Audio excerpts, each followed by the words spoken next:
Hello and welcome to the Business of Betting podcast. Today I'm joined by Erik Bergman. Erik, thank you very much for coming on.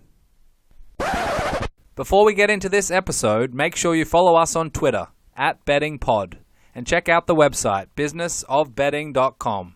Guest suggestions are much appreciated. This podcast is proudly sponsored by Betfair Proprietary Limited. Betfair operates a betting exchange and is licensed in the Northern Territory of Australia. Residents of Australia can join Betfair by visiting betfair.com.au and support this podcast by using promo code BOBPOD. Please gamble responsibly. So thank you for listening, and I hope you enjoy this episode of the Business of Betting podcast.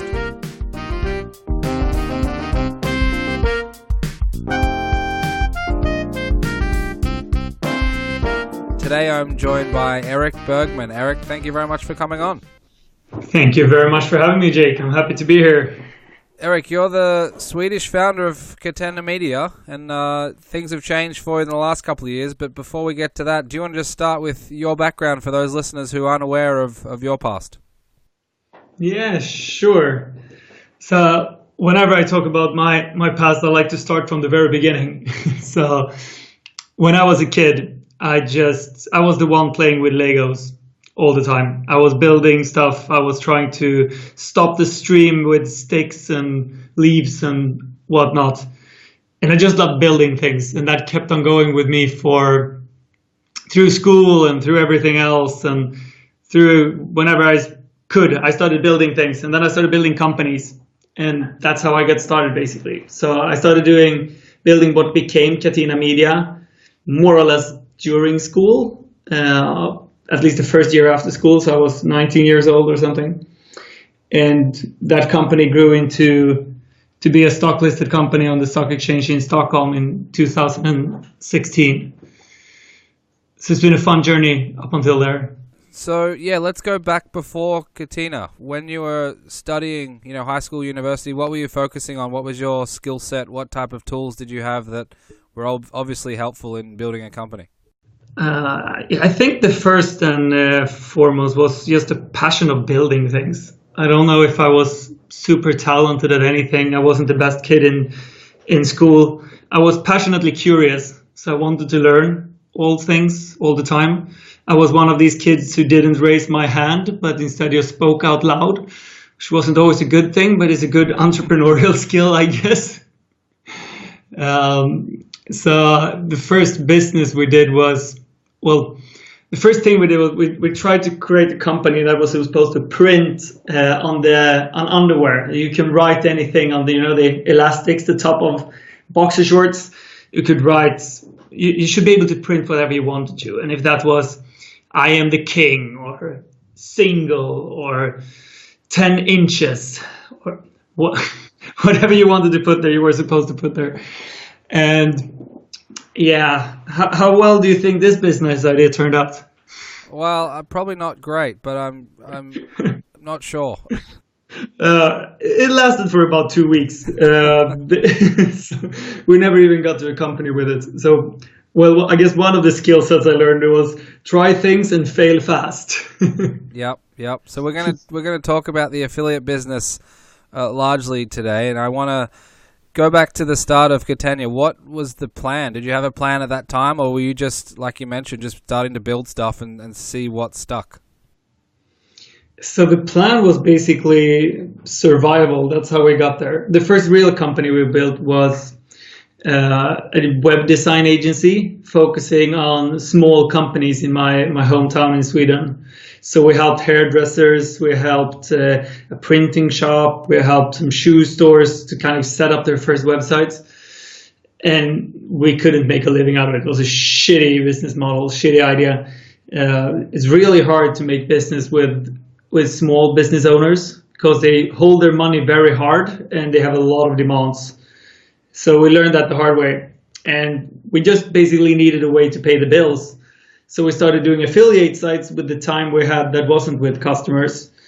And after about a year, we had made €1,000 with our first affiliate websites.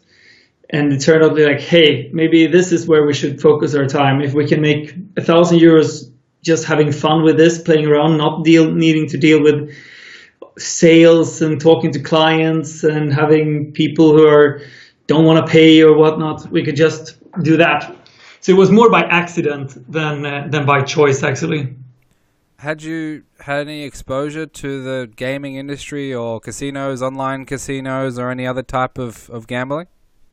Yes, I started playing poker when I was 16, 17. So the poker. So I'm born 88. So in 2004 or something, I was 16 years old, and I started playing poker. That's when poker really hit, at least Sweden. I'm not sure it was in the US back then, but so poker became really big. We started playing on all physics class and all maths classes in school, because our teacher didn't care what we were doing. And between all classes and everything else, we were a bunch of guys playing all the time. And then I started playing online when I was 17, started with these free tournaments. And I remember when I won my first big win. And I say big because it was big to me, not because it was big to anyone else. Mm-hmm. I won $7. It was the happiest day of my life. And a couple of days later, I sent a print screen to Christopher, my friend, when I had $13 in my poker wallet. And he still shows that picture to me every now and then because I was so proud of my $13 back then. That's happiness, my friend. Yeah, that's happiness. That's pure happiness. It symbolized something much bigger. Yeah, so I started playing poker a lot when I was 17, 18, and I got really good. So I made a living out of that on the side of, before the business even took off, I made a living playing poker rather than anything else. So for 2-3 years, I played professionally, or what you want to call it. Didn't have many expenses. I was living with my parents still. It was quite easy to survive professionally. And that got me into the gaming industry, and that got me into affiliation then. So I started with poker affiliations and rake back deals back then. So that's how it started. How did those poker affiliations and rake back deals work back then? Okay, so as a professional poker player, you pay somewhere between $2,000 and $10,000 a month in rake and in fees. And with a rake back deal means that you can get parts of this back, and often around 50%. So you get a 50% discount for playing so much. So I got these deals for myself to start with. And then I started talking to my friends who played a lot of poker and people I met at tournaments and stuff. And they wanted rakeback deals as well. So I had a deal with a poker client that gave me 55% of the fees. So I gave the player back 50% and I kept 5%. So I started talking to people in forums over MSN. MSN was my biggest recruitment channel, in tournaments and wherever I could find it, offering these kinds of deals. So I didn't have a website. It was all just basically affiliate via networking. And thanks to being a poker player myself, it was easy to find other poker players. Were many people doing that type of thing back then, or was it just you accepted the rake or the fees at what they were? Yeah, I'd say that all people who play professionally had somewhat of an affiliate deal, but there were very few who were actual affiliates, because it was a very big advantage of scale. So the more traffic you could bring in, the higher deal you could have. So if you were really big, you could have, let's say, 60%. And that meant that you could give someone else 55% and still keep 5% for yourself. So it was very hard to compete with someone who had 60 if you were on 40, because, well, why would someone work with you for less than 40 if they could get 55 elsewhere? So the economics of scale became important. So there were quite a few people who actually generated these deals, at least in my sphere of people, but all the players used those deals. And how long did you do that for? Was that an ongoing thing for a number of years, or was it something that you did on a small scale and then you flipped over and started Catena? I did it on a small scale for... it was never very big. I mean, I think that at the best I made $5,000 a month or something like that, $10,000 a month doing that. And I kept doing that for a couple of years in Catena as well, because it was easy and these poker players became my friends. So I just got them deals in different places. So I could just send them around. But it was never a structured business anyway. It was way more of a hobby that I enjoyed doing and that just happened rather than me having a big plan with it.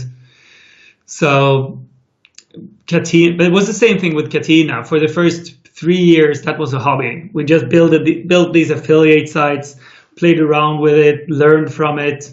First year we made €1,000. Second year we made maybe €10,000.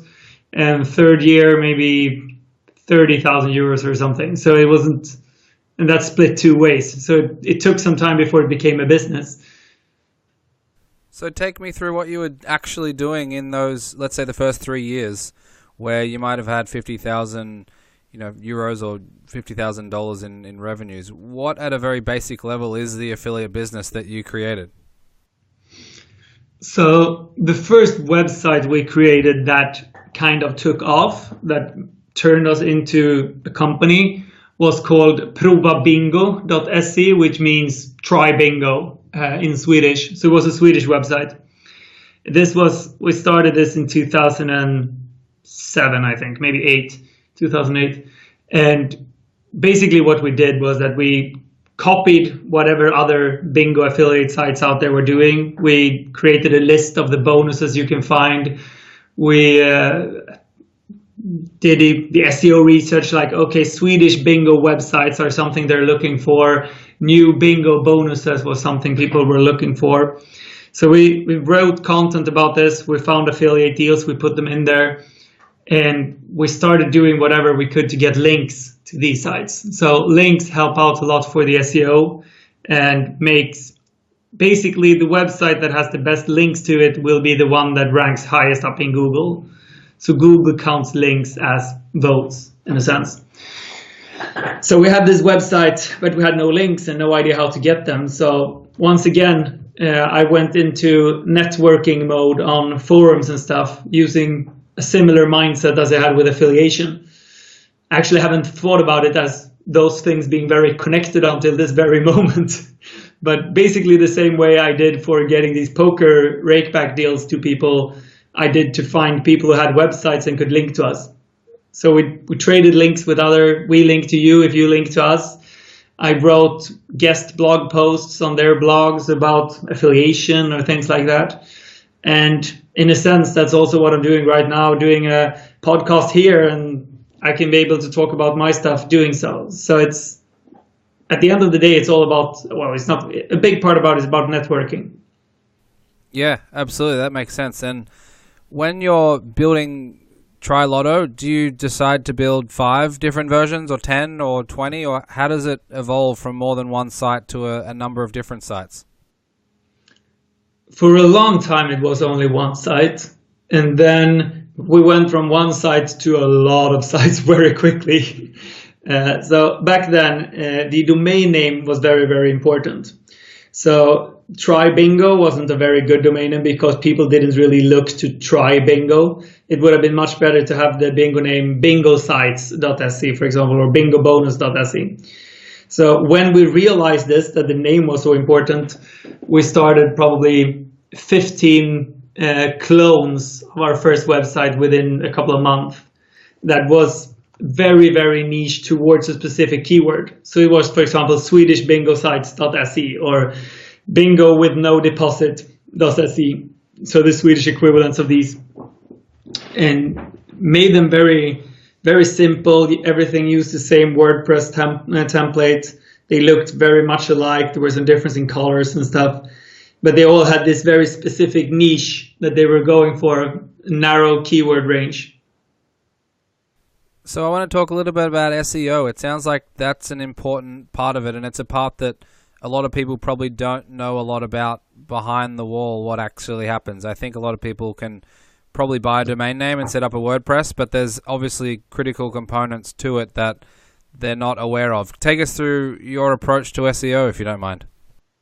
Okay, so the absolute first basic of SEO is that it's search engine optimization, which is basically how to rank high up in Google. And it's split up in two things, usually referred to as on-page and off-page SEO. So on page is whatever it is that you're doing on your own website. And there are very good guides for how to do this. If you want to do this, just Google on-page SEO test, and you can try your own website for whatever keyword it is that you want to rank for. So by starting there, it's simple. You need to have the right headline. You need to put things in text, not just in videos or in some fancy functionalities, because Google can only read text, or Google reads text much better than they read everything else. So that's the first thing that we did. The second thing that we did is off-page SEO, which then is basically links. And this has changed a bit over time. I would still argue that links is a very big and important part of this. And if you manage to get the on-page and the off-page links, well, you're going to get a long way. So then it's all about how to get links. One way of doing that is being a guest on podcasts, for example, where you will talk about your own projects, your websites, your whatever it is that you're doing. So you're giving away your time and your content, and in regards, you can get exposure and links. Another way of doing it is just talking to people on forums, finding other people at websites, see if you can help them one way or another. It's still common to pay for links, so you just buy links. You pay someone who has a blog, write about me. This is not according to Google web guidelines, so it's not recommended to do it. Still, pretty much everyone does it who is in the affiliate space, I would say. So these different things add into SEO. So I'm just curious, when it's not recommended by Google to essentially ask someone else to write a blog for you, what is the value in that? Is it just having your name, your product, your website, the domain, everything related to your site on as many places on the web as possible? The very easy and short answer would be yes. The long and a bit more complicated answer would be no. So you want your links and your exposure on good websites. So for example, your podcast website would not benefit from being linked to from weird porn sites in Russia. That would just be bad for you. So not in as many places as possible. But if any podcast website would link to you, that would more or less always be good. So the more of the podcasts that you can get linking to your podcast would be good.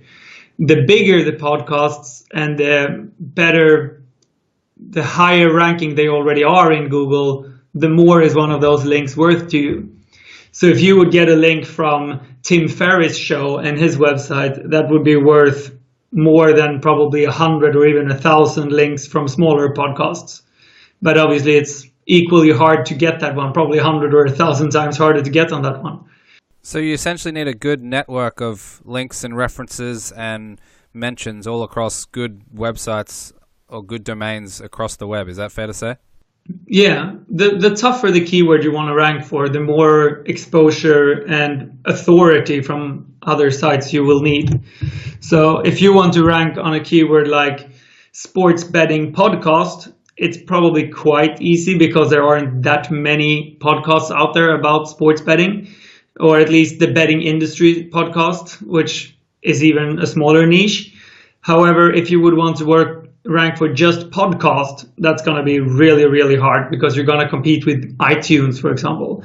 Or if you want to rank on the word sports betting then, or betting, that's going to be really, really hard because you're competing with Bet365 and those giants. So the bigger the audience is for a keyword and the more money it is in that keyword, the harder it will be. So one of the advices I usually give to people who want to start out with these things and want to do something is to start with a niche that is very, very small, because it will be much easier to reach that audience. It will be very hard to reach a wide audience on a big term. But people tend to very naturally say, yeah, but I want to be the number one on sports betting. It's like, yeah, I want to walk on the moon, but it's a lot of work. Yeah. So you mentioned earlier you like to build things. Do you build everything based on this idea of having the links and the references and the good network online? Well, that's a good question.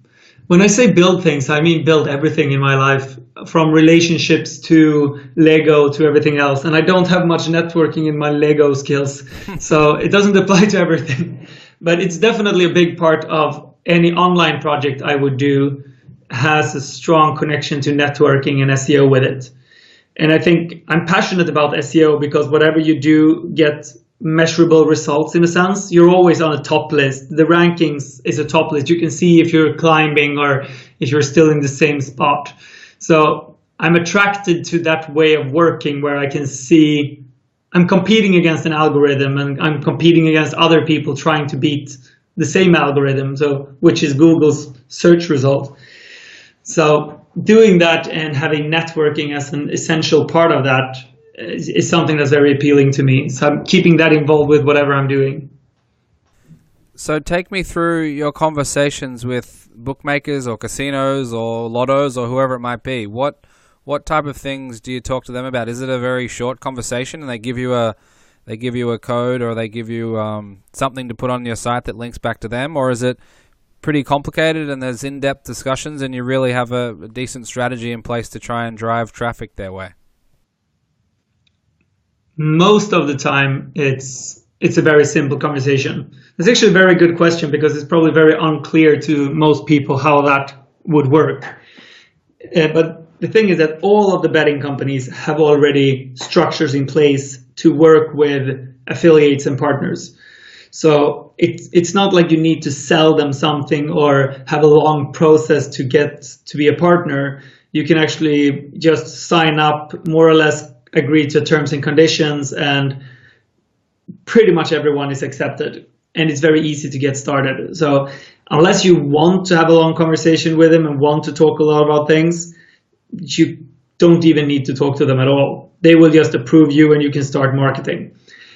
What's good with talking more about them is that you will get a higher percentage of the revenues if you are good at communicating and promising and delivering on those promises. So usually you start out on a low commission percentage-wise, and all of these operators advertise and give you a lower commission than you can get with pretty much one email.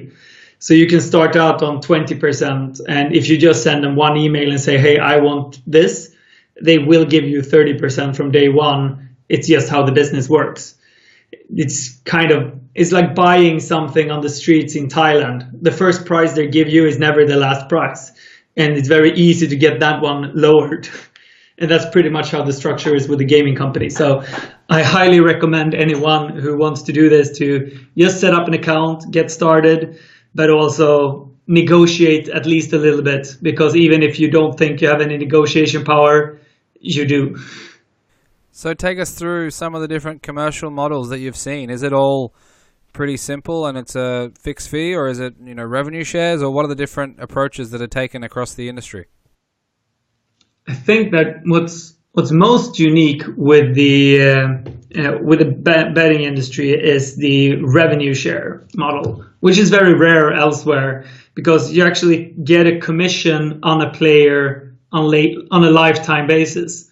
So if I generate, Jake, you as a client to Bet365, for example, I will get a lifetime commission on whatever revenue you generate to Bet365. And this is the most common and most standardized commission that you get. And it's brilliant for the affiliate because you can get a lifetime share on a client that you generate. And it's brilliant for the operator or the gambling company because they don't have to take any risk whatsoever. If you don't deliver any players, they're not paying you anything. If you deliver a lot of players, but those players don't generate a lot of money, they will not pay you much. So they are not taking more or less any risk. And that's why they're very happy to work with anyone. You don't need to sell them your products because if you don't make them money, they are not going to pay you. So that's revenue share. That's the most common one. And then there is CPA, which stands for cost per acquisition. And that's a standard fee that the operator will pay the affiliate. So the gambling company will pay their partner per new client generated that actually deposit money. And this is usually somewhere around 200 euros, $200, give or take. It can be all the way up to 1,000 depending on what kind of traffic it is, but it's common with $200. So if I then send you as a player and you deposit $10, I still get $200. But if you come and you deposit $20,000, I still only get $200. So that's a different fee where you get paid very quickly. You, as an affiliate, you take very little risk. You can make a lot of money quickly. But on the other hand, you will not be able to benefit if you send a very big player. So those are the two absolute main ones. There are flat fees. They're being paid just for exposure and these kind of things as well. But that's not where you start if you begin as a new affiliate. What was your preferred approach, or what's generally in the industry the best approach? If you're thinking, I suppose if you're thinking longer term, it's probably revenue share, right? Yes, longer term, it's revenue share for sure. At least if you believe in your traffic and you believe what you're doing. One of the downsides with revenue share is that you don't have any control. So if you have sent 1,000 players to, let's say, Bet365, for example, and then for one reason or another, you're not sending more traffic. Maybe you get a better deal somewhere else, or maybe you get penalized by Google so your website doesn't rank anymore. Then you have lost all your negotiation power, because most likely, at least not a serious company like Bet365, they're still going to keep paying you. But less serious people out there might not, because if you're not sending new traffic and new players, they might be less eager to pay you for the old traffic that you did last year. And you're simply being end up in a tricky spot. But most of the time, I would say revenue share is better, but it forces you to trust whoever you're working with, and it's not always sure you want that. Is there ever an ethical question with respect to taking a percentage of players' losses in the online gaming industry or sports betting industry? Yeah, I'm thinking a lot about these things.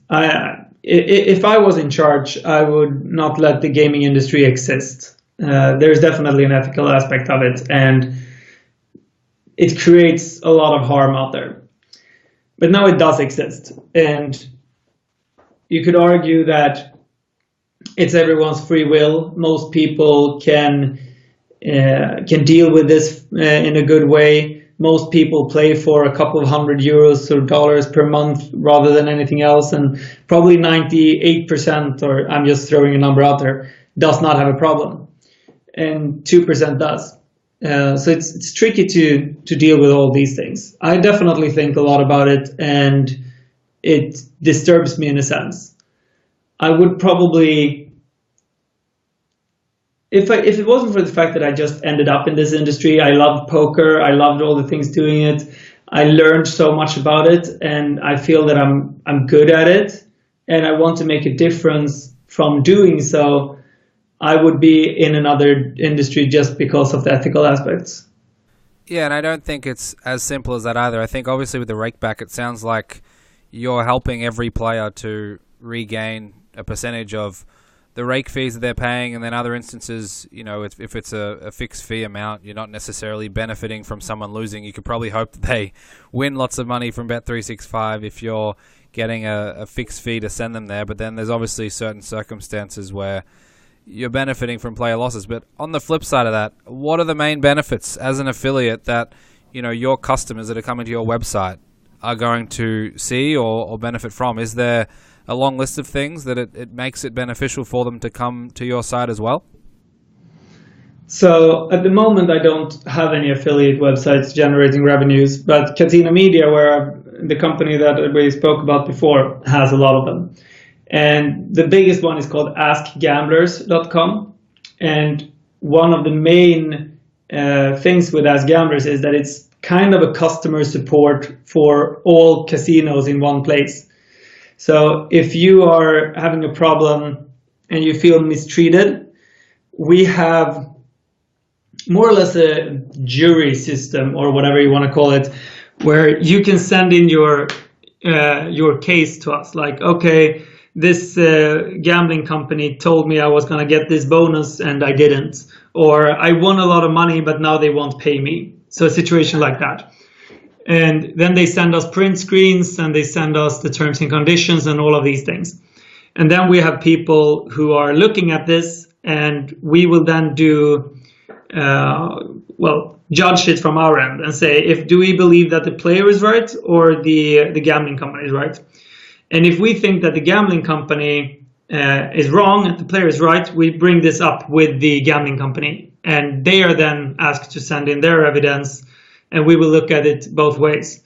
And if we still consider the player to be right and the gambling company not to be right, we advise the gambling company to still pay. And if they decide not to, it will be shown on our website that we don't trust whatever company it's called .com. And over the course of the last years, I think we're up to $20 million or something like that in player disputes that has been solved that way. So we help the players to get back their money from casinos or gambling companies when they are being treated unfairly. So that's one of the main benefits from using a site like askgamblers.com. And then the other ones where there's comparisons for sign-up bonuses, or there's other promotions that you're explaining or talking about and generally giving sports bettors or online casino players, a full suite of options. I guess that's another benefit. Yeah, definitely. That's the most common one. That's like pretty much all the affiliate websites are doing. That's what we were doing already with this Try Bingo website that I mentioned before. So the most common thing is basically, here are your alternatives. These are the various bonus they're offering. These are the various games they're offering, payment methods, withdrawal options, and so forth, so that our player here, Jake, can easily make a decision and play where he wants to. So that's what all of our sites offer, I would say, and pretty much all the other sites out there as well. So that's the benefit of using an affiliate site in general. Take me through the progression in the industry. I know most people will understand that advertising budgets across certainly sports betting has boomed over the last decade or more. How has that impacted something like, your time at Catena? Take us through that. Yeah, well, I think that the biggest change... Okay, we can start by answering that question, then I can answer the biggest change of it. So the marketing budgets have changed in a way that they spend so much more money on TV marketing, which means that more people are Googling and searching for things, and more people are finding our websites. So that's, I would say, is the main part of the gambling companies' budgets being bigger. And then obviously we can get paid more, but since it's percentage based, most of it is still fairly similar to what it used to be. It has changed somewhat, but the biggest change is from how big the industry has become thanks to the marketing budgets. I would say that's been the biggest change. So they're essentially helping you do your own job. Yeah, in a way, that's what happens. So if you're going to be a search-based affiliate or starting any business that would be based on search, there needs to be a search behavior. So if you're starting a website about sports betting, there will already be millions of people looking for sports betting. So that's a great way of doing that. If you, however, are going to start a business about pink socks with crocodiles on them, and that's your idea, then no one is going to be looking for that because no one knows that pink socks with crocodiles exist. So what happened in the gaming industry is that thanks to all the advertising, more and more people know that gambling or casino or betting exists, which means more and more people will search, and we will just be easier and easier to find. It would be similar to thinking that you have a shop on a street in your hometown, and then the people walking by you is the people Googling for things. And most days there's not that many people walking by you, but if someone else starts spending a lot of marketing in the stores and stuff around you, a lot more people will come to walk on your street, and they will just happen to walk by your door, even though you didn't pay for the campaigns or the marketing, and that's just great for you. So there will be more people basically walking by where you are. So tell me, why doesn't everyone and anyone start building their own affiliate websites? Is there a barrier to entry? Is there something that makes it very, very difficult, or is it just something that people aren't fully aware of necessarily and don't go out and start it? I think the latter is the main reason. People are not aware of that this industry exists, really. And I think the reason for that is that it's not something that is huge in media, or people don't talk about it this way. You can look at hotels.com, that's an affiliate as well. but it's not really spoke about as an affiliate. So people don't really think about it as an affiliate. When you see hotels.com, it's this huge company, and obviously there is huge barriers to build something like that. But to start a small affiliate business, I'd say it's probably one of the lowest barriers there is to start any business. You need a domain name, and to be honest, you don't even need a domain name. You could potentially do it on a free site like a WordPress or a Blogger or something, and then you just need your own time. So I don't think that we would have started if there was a barrier of entry. We didn't have any money when we started. We just had our time and we thought it was fun. So we paid $10 for a domain name, and then we got started.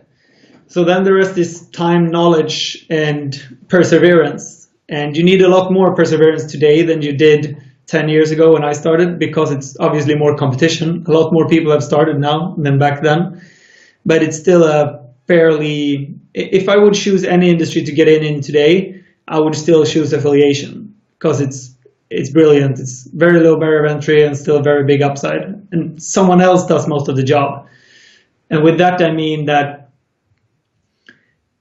the gaming companies in this case, they do the customer support. They do all of these marketing. They have all the expensive finance licenses and stuff like that. They do all the transaction. They do all of these things. As an affiliate, all you need is a website with information, sending clicks, and then you'll get a big piece of the payment or the money. So someone else does pretty much all of the job. Sounds pretty good, actually. It is pretty good. Can highly recommend it. So, weird question for you. What makes an affiliate site fail, or what makes it unsuccessful? Is there a couple of things, or is it more about the SEO, it's more about the tech and the build-out and how it looks? It's a good question. It can be all of the things you mentioned, and it can be just bad luck. Most affiliates are very dependent on Google, and Google is very unpredictable. Sometimes it's very predictable, and a lot of times it's very unpredictable. I've been working with search for 10, 12 years, and I still don't understand it. Some of the time, I don't understand it at all. A website that I think really should be ranking for all of the parameters I'm looking at might not rank at all. And a website I really think shouldn't be ranking still ranks at the top for years. So bad luck, I would say, is a very big part of it. Perseverance is the second one. The more patience you have, the harder you work over time, the more likely it is that you will succeed. And I believe that for pretty much all projects that anyone starts, the main reason for them failing is that they get bored. They don't see results within the first 3 or 6 months, so then they stop. I think that out of the people who have been running an affiliate site for more than 2 years, most of them have succeeded, but they've most likely given up within 2 years if they didn't succeed, because then it's not fun anymore. How are the affiliate businesses treated around the world? And I know you've probably been in some or many of the jurisdictions. Are they left alone and they're just a ancillary third party to the gaming business, or are there other areas where you might be more involved and have to go through the regulatory process, for example? There are some areas where there is a regulatory process. In New Jersey, for example, there is a regulatory process for an affiliate. But in general, it's very smooth sailing. There are very few things you need to worry about as an affiliate, especially if you're an affiliate in some other industry than gambling. If you're in hotels or business cards or these kind of things where there's no, then you will be completely smooth sailing. There is never any regulatory stuff at all. So what were some of the challenges or missteps that happened throughout the evolution of Catena? Do you want to take us through one or two things that stand out from your time that you learn a lesson from? Missteps. Yeah, sure. It's from the mistakes that you learn, they say. So I think that we've had more or less the same problems as all other businesses have. This actually struck me as very interesting in the last couple of years, how similar all companies are. That there are more things that, in my experience, that tie companies together than it is that separates them. Regardless if I'm running a casino affiliate business and you're running a garbage collection business, it's very likely that my biggest problems will be with the staff, and your biggest problem will be with the staff. It's people, it's emotion, it's not always rational behaviors. So that's been the biggest challenges. Same thing goes for everything that has to do with money. Money, or once again, that goes into emotions and irrational behaviors. And people don't want to pay. People don't want to pay on time. Salaries is tricky. So it's first and foremost is how similar all businesses are when I'm talking to friends around companies. Looking back and seeing some defining learning experiences, I'd say that our biggest problem was that we tried to grow too quickly. We were in a rush to I don't know what. And I think that's very common. I think that when I'm talking to entrepreneurs or people who run a business, everyone is so focused on growth and so focused on growth in terms of financial numbers, where health and joy for everyone involved would be far more important to think about. But that's so hard to look at. How do you measure joy or health in a number? Well, you don't. How do you measure money in a number? Well, that's the only thing you do. So what we didn't do was that we didn't focus on health. And that meant that Emil, who I started the company with, he got completely burned out after a few years. And it would take him 2-3 years to even recover. He didn't sleep for weeks. He was in really bad shape. And it's one thing if you're in bad shape, if you're fighting for your company's survival, then it makes sense. It makes sense to go to war if you're fighting for your family's survival. When you're fighting for growth, if you're already doing financially well, then that's like going to war to conquer some other nation that you have nothing to do with anyway. It's just completely meaningless and doesn't serve a big purpose. And that's what we were doing. We were trying to conquer growth and make even more money than we didn't need. And that almost cost him his life. And I was so close to being completely burned out as well. I didn't sleep properly. I didn't eat properly. I was just working.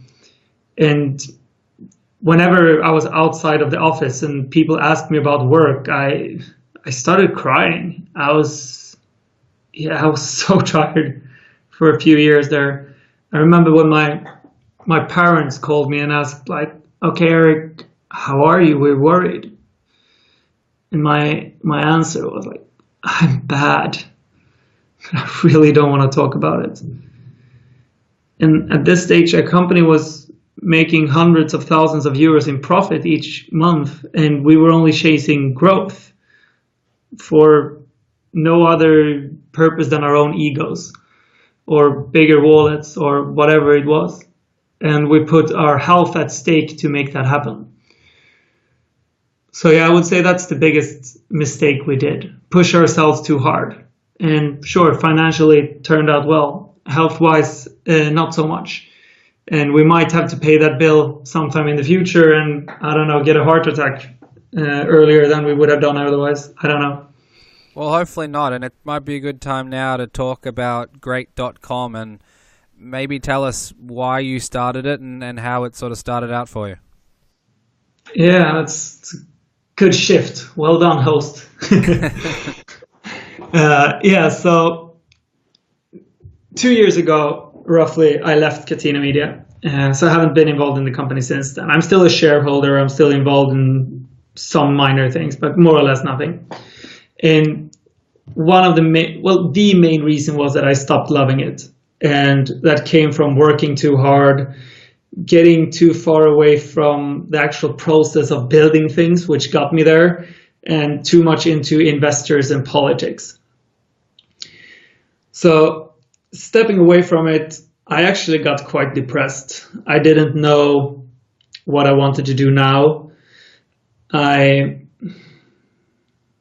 had this feeling that I'd lost meaning or purpose. I had all this money and I've been chasing that money all my life. And now my question was, okay, now what? So on the day on our IPO when we went public, I made $15 million. I was in euphoria. I was so happy. I had everything I ever wished for, and it was just energy jumping around. But how long does that feeling last? For me, I think it lasts for about 2 weeks. And then things got back to normal. I still had fights with my girlfriend. They didn't get immediately solved. I remember I got a cold, like really sick. Like, yeah, my immune system didn't care that I had money. And all of these other issues came up, and suddenly it's like, what the fuck? I've been chasing this dream all my life, and it didn't solve all my problems. I thought that's what capitalism was all about, solving my problems with money. And it didn't happen. So I got pissed. No, I didn't get pissed. I got sad, I would say. And I was in that place for quite some time. And started looking for a bigger purpose. And that purpose became great. And great will be more or less the same thing as I've been doing before. But instead of focusing on making as much money as possible, we will focus on doing the most possible good. And that will be, part of it will be by making as much money as possible, but giving all of that money away. So it will serve a bigger purpose. And it will also be about building a project that can last for 50 years. And then I want to do for 50 years without getting burned out from it. So yeah, that's the short version of what great will be, or at least how we ended up there. And how's it going so far? It's going very well. We started slowly last year. In many ways, we're still doing things very, very slowly in terms of developing a commercial product. What we're doing right now is focusing on building a recruitment platform. So I have a lot of crazy ideas of how I think that companies should be run and that they're not being run. And now I just want to be good at getting those ideas out there for people to get very interested in them and want to join the project. So what's the best way for people that are interested? And I'm sure a lot of people who are listening are fascinated by not only your story, but your business career and certainly what's next with great.com. What's the best way for them to find out more information? I know there's a podcast already out there, and I know there's some information online, but what do you suggest in the next 3, 6, 12 months for them to expect to come down the line? Yeah, well, for anyone who's interested, just visit great.com, and there is all kinds of information about what's going on and more things coming up all the time. What we are focusing on now, so one of these somewhat crazy ideas we have is that we want to go on extreme transparency, meaning that we want people to be able to see our meetings online. We want to share our salaries so everyone can see who does what and who earns what. We want to share our entire business plan, because best case scenario, someone copies it and starts a company to give away all their money. I'm more than happy to inspire that and give away our ideas. So what we're doing now is a lot of different podcasts where we're going to share pretty much everything we're talking about.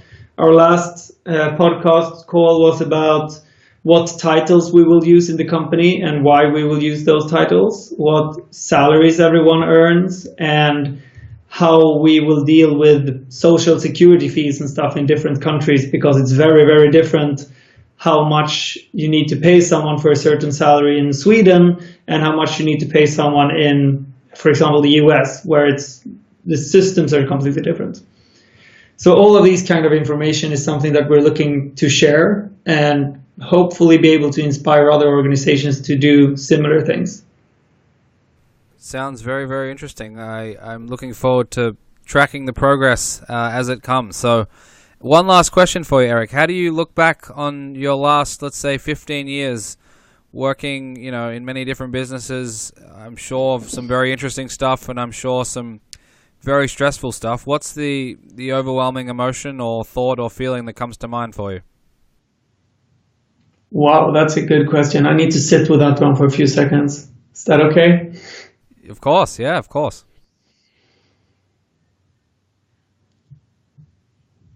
the first feeling that comes from mine is actually fear. I don't know why, but that's the first word that bubbles up. And that's actually interesting to me. I don't know why that feeling bubbles up, but apparently there's been a lot of fear going on within me in all of these different businesses. I think, and now I'm just talking out of that emotion, I think that comes from putting myself outside of my comfort zone a lot, forcing myself to get out of my comfort zone. So there is a certain touch of fear in most things that I do. If I'm doing a podcast like this, I'm sharing my thoughts, my beliefs, I'm saying things that might be controversial. I'm answering that question with fear. Yes, that feels rare. And it makes me a bit nervous to do those things. So I think that fear is something that's been walking by me through these last 15 years and probably for the next 15 years. And might be one of the reasons why things have succeeded. Because that good friend Fear of mine, he pushes me to keep developing. He doesn't want to be afraid. So then he has to learn stuff and be confident in things. The problem is that Erik keeps putting himself in scarier situations. So I end up there anyway. But yeah, fear. Interesting. That's interesting. Very interesting response. Erik, thank you very much for your time. I'm certainly looking forward to following Great.com, and I certainly look forward to chatting with you again sometime soon. Thank you for having me, Jake. It was a pleasure.